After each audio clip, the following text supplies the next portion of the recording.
جيجو إنه ديك بريطاني بسيط، لا يقضي حياته في البحث عن القمح، بل ورث ثروة كبيرة تجعله يعيش ملكا في ريف بريطانيا.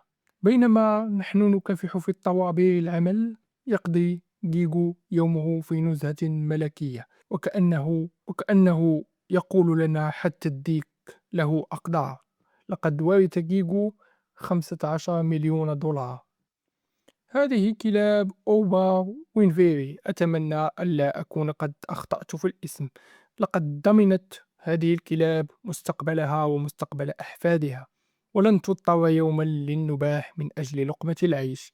إنها تعيش الرفاهية، قد لا يحلم بها حتى كبار الموظفين. هذه الكلاب تمتلك وصية قدرها 30 مليون دولار. هذه القطة هي أوليفيا بينسون. هنا نتحدث عن سيدة أعمال بثرائها، تبلغ ثروتها 97 مليون دولار. هذه القطة لم تنتظر يوما أحدا أن يطعمها، بل دخلت عالم الإعلانات والكليبات الغنائية وحققت منه أرباحا فلكية. إنها القطة التي تتقاضى في ساعة واحدة ما يفوق رواتبنا السنوية. نالا، هذه القطة يجب أن تكون قدوتنا في الكفاح. بدأت من الصفر، حيث كانت تعيش في ملجأ للحيوانات بلا مأوى، واليوم هي مليونيرة ب100 مليون دولار.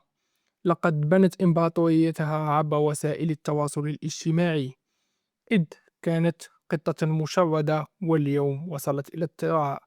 ما هو عذرك أنت يا صديقي ألا تبدأ اليوم؟ هذا الكلب يقع في المركز الأول. هذا الكلب هو جونتر السادس، تتجاوز ثروته 500 مليون دولار، نعم نصف مليار دولار. يسكن في قصور كانت ملكا للمشاهي، ولديه طباخون وسائقون وطائرة خاصة. ثروة هذا الكلب ببساطة تتفوق على ثروات عائلة غنية، وهو لا يفعل شيئا سوى الاستمتاع بأشعة الشمس. في هذا العالم يا صديقي، قد تولد قطا وتصبح عصاميا، وقد تولد كلبا وتصبح مليارديرا. المهم أن الحظ لا يفرق بين الإنسان والحيوان.